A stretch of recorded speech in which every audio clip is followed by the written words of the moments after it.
जय हिंद, जय भारत। सशक्त श्रेष्ठ भारत मेरे यूट्यूब चैनल पर आपका स्वागत है। महाराष्ट्र के अंदर हिंदी और मराठी का युद्ध फिर से प्रारंभ हो गया है।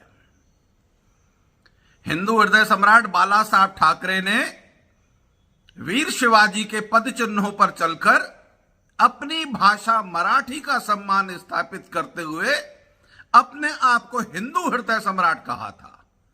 बाला साहब ठाकरे कहते थे हम हिंदू हैं, और राम मंदिर आंदोलन के अंदर उन्होंने हिंदुत्व का समर्थन किया था। उन्हीं बाला साहब ठाकरे ने लात मारकर राज ठाकरे को अपनी पार्टी से बाहर कर दिया था। कारण क्या था? आज जो उन्होंने हिंजड़ों की एक टीम खड़ी की है, जिसको मनसे कह रहे हैं, उसके कार्यकर्ता हिंदुओं को मार रहे हैं। श्रीमान राज ठाकरे, तुम पहले हिंदू हो, मराठी तुम्हारी भाषा है, और अगर तुम्हारे सामुद्रिक लक्षण मर्दों वाले होते तो बाला साहब ठाकरे तुम्हें लात मारकर अपने दल से बाहर नहीं करते। उनके निर्वाण के बाद उनके बेटे उद्धव ठाकरे ने हिंदुत्व के साथ समझौता करते हुए टोपियों के वोट हासिल करने के लिए, सत्ता की चटनी चाटने के लिए बाला साहब ठाकरे का खुला अपमान किया और सत्ता की कुर्सी पर उनके साथ बैठे, जिनके लिए बाला साहब ठाकरे कहते थे कांग्रेस के साथ सत्ता में कभी नहीं आऊंगा, चाहे राजनीति छोड़नी पड़े। ये दोनों दुर्योधन और दुशासन जिन्होंने बाला साहब ठाकरे का अपमान किया है, आज मराठी मानुस इन पर थूक रहे हैं। महाराष्ट्र के मराठियों ने जब इन दोनों में दुर्योधन और दुशासन के सामुद्रिक लक्षण देखे कि ये बाला साहब ठाकरे का अपमान करने वाले हैं, तो दोनों को मराठियों ने दरकिनार कर दिया। महाराष्ट्र का मराठी उद्धव ठाकरे और राज ठाकरे के कार्यकर्ताओं पर, इनकी टीम पर थूकता है। जो सच्चा मराठी था, मराठी तो वो होता है राज ठाकरे जो हिंदुत्व की रक्षा करता है। वीर शिवाजी के वंशज मराठे, ये तुम्हारे कार्यकर्ता जो हिंदुओं को मारे वो हिंजड़े हैं। तुमने हिंजड़ों की फौज खड़ी की है जो हिंदू की रक्षा ना कर सके। और हिंदू हृदय सम्राट बाला साहब ठाकरे के घर में जब तुम्हारे जैसे निकम्मी औलादे पैदा होती हैं, तो इसलिए उन्होंने तुम्हें सत्ता से बाहर कर दिया।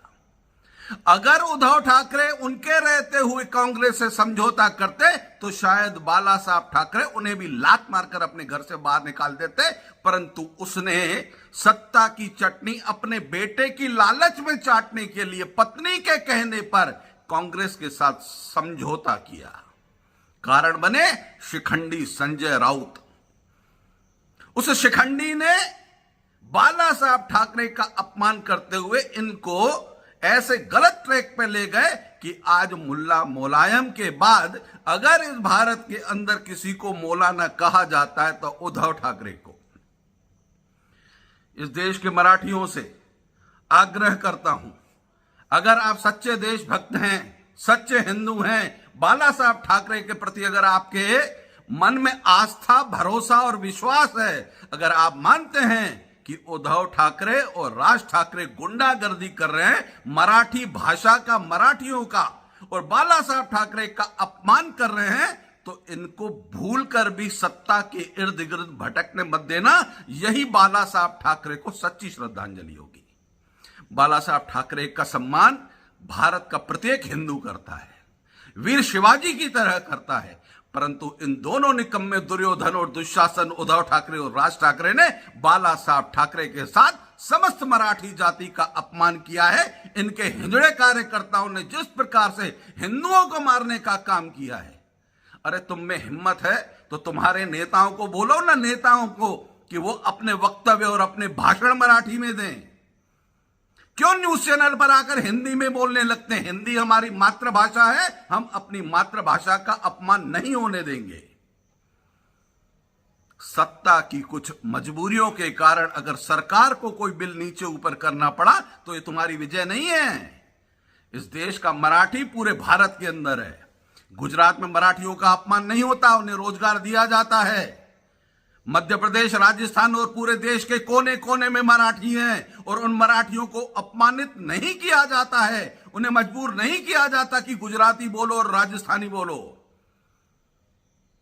पुनः निवेदन है इस देश के मराठियों से, जो देश के कोने कोने में बैठे हैं, महाराष्ट्र में बैठे हैं, जो ये लोग मराठी मानुष के नाम पर सत्ता में आने की कोशिश कर रहे हैं, सत्ता में आने के लिए हिंदुओं के साथ दुर्व्यवहार और उनके साथ मारपीट कर रहे हैं। सच्चे मराठी हो, शिवाजी के भक्त हो, तुकाराम के भक्त हो और बाला साहब ठाकरे के प्रति आपके मन में सम्मान है, हिंदू हृदय सम्राट अगर आप बाला साहब ठाकरे को मानते हैं, तो इन दोनों शिखंडियों को, उद्धव ठाकरे और राज ठाकरे को महाराष्ट्र की राजनीति से उसी प्रकार से परास्त कीजिए जिस प्रकार पांडवों ने कौरवों को सत्ता से विमुख कर दिया था। यही दायित्व और नेतृत्व आपको करना पड़ेगा, तब जाके बाला साहब ठाकरे का सम्मान स्थापित होगा।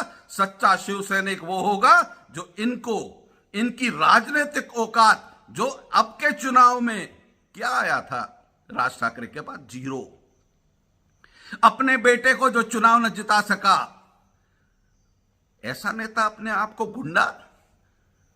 इसलिए राष्ट्रभक्तों, देशभक्तों और हिंदुओं को जो अपने आप को सच्चा मराठी कहते हैं, उनसे आग्रह पुनः प्रार्थना कर रहा हूं कि सत्ता से विमुख करके इनको इनकी औकात याद दिलाइए। जय हिंद, जय महाराष्ट्र।